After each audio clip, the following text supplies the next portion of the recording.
because that Nicolas Sula low-driven header was hit with pace. It was redirected nice and low, and it kind of just hit the outside of his rib cage wide because that was going in. Yeah. It was brilliant. Listen, I love the term luck. Like, the luck implies that there wasn't just this enormous effort to get to this level. And I guarantee you he's made that same save in practice at least 100 times. I guarantee it. And for people to call situations like that lucky is just mind-blowing to me, because if you were to see him day to day and through his development and through everything that he's been through, you would not be saying, "Oh, this guy's lucky. He's lucky." That's all it is. It's just luck. It's like, no freaking way, man. Yeah.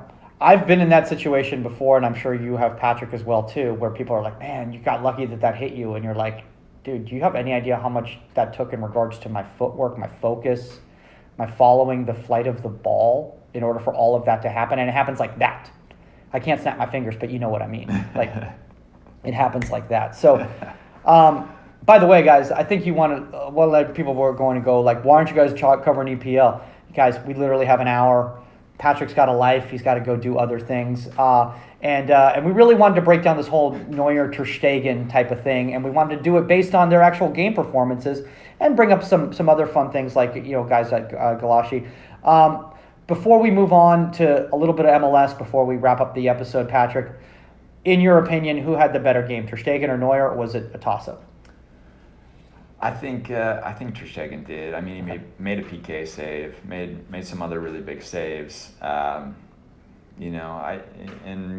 not taking anything away from Neuer's game, but for me, game by game, that game, Ter Stegen was better. He had more to do. Yeah, no, I think you're right. I mean, and also both very good levels of competition they were facing against.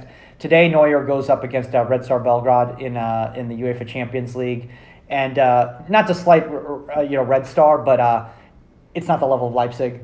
It's not the level of Barcelona. Right. So I'm not expecting, and we would have waited a few hours until after that game was over if we thought it was going to be this brilliant match, and I'm sure it will be now that I've just jinxed it on the air. Yeah, we'll talk about it next week. Yeah, we'll talk about it next week. All right.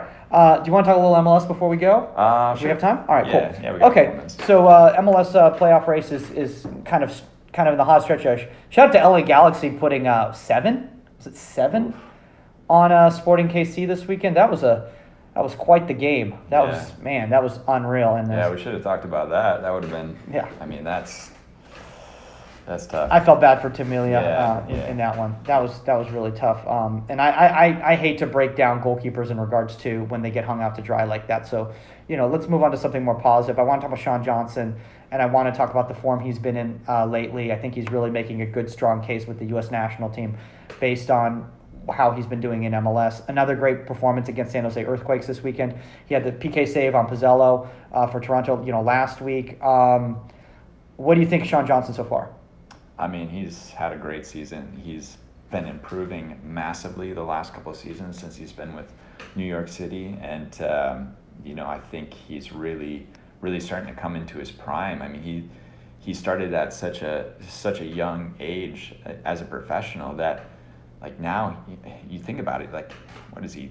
He's almost 30. Like, is that it? Yeah. Jeez, man. Like, he's been doing this for such a long time, and I think he's really starting to really come into his own. And I've been really, really impressed with, everything that he's been doing lately. By the way, for those of you guys unfamiliar out there listening to this or watching this right now, Patrick actually is familiar with Sean, not just from a level of regards to watching him, but he actually competed against Sean. Totally. Yeah. And he's a great competitor. He's a great guy. Like, it's I'm happy to see the level that he's accomplishing right now for New York. And, I really wish those guys the best in their playoff run and as they try to push for a championship. I mean, that's a tough race, out there in the East Coast. I mean, obviously the West is stacked as well too. Both.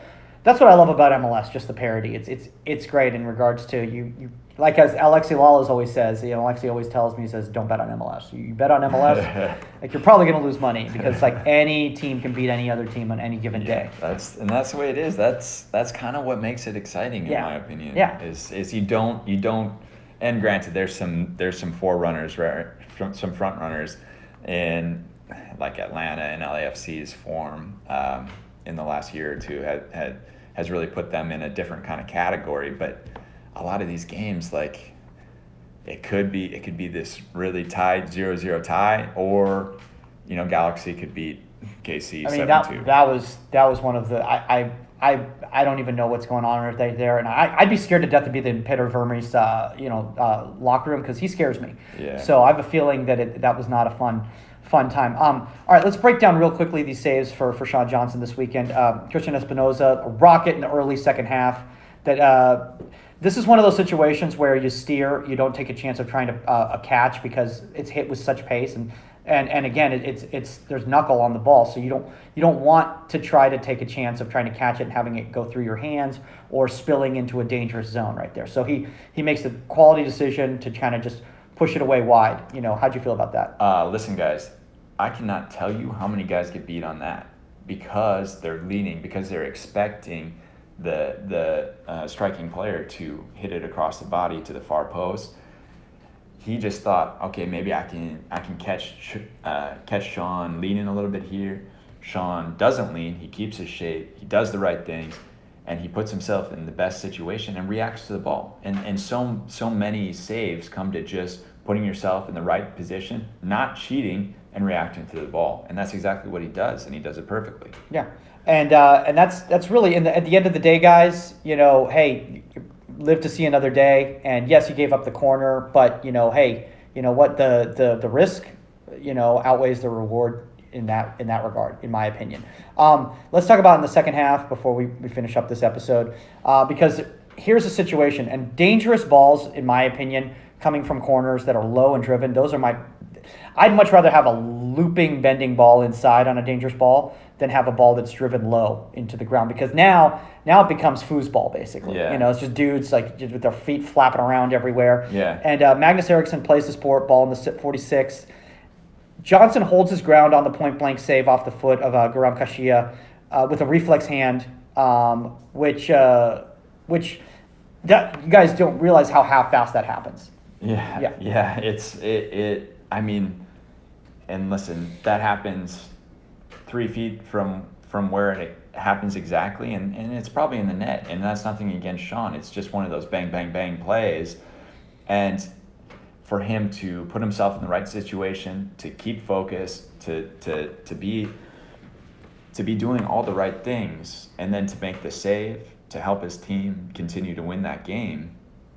I mean, that's exactly what we're there to do, and the execution on this play is great. We talk about that window, and he does an excellent job of protecting that window and the window that he's in, and he's in the right window. Yeah. That's half of goalkeeping. Before we go, Patrick, why don't more teams play that ball in? Why do more teams play the long looping ball in? It just depends. I mean, it depends where your strengths are. That ball is tough, but if you can put somebody out in front of the post, sometimes you can do a good job of preventing it. It forces them to go further. I mean, it's all tactics. It's all, it's all a game of chess and cat and mouse and what you can get away with. Yeah. And I think that's a good way for us to wrap up this episode right here, because it is a game of chess, and we also have games that we have to play, and that's called the game of life. So we have to move on and do other things. Guys, we're going to try to get the streaming thing figured out as soon as possible. YouTube gives a 24-hour window before you could actually start live streaming on a new channel. So we promise you guys, and we're going to be putting up tons of content on the YouTube channel. We might even be putting up different clips of these episodes, up on Instagram, on social media, once I figure out how to do that, or once maybe we can sit, ask, Patrick's fiance, to do it for us, because I don't know what I'm doing. Shout out. Yeah.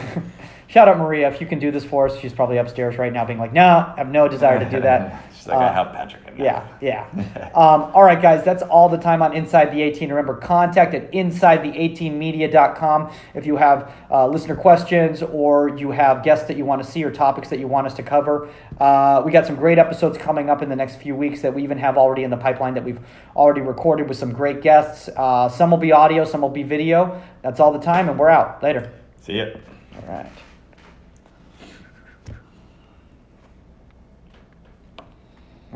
slide to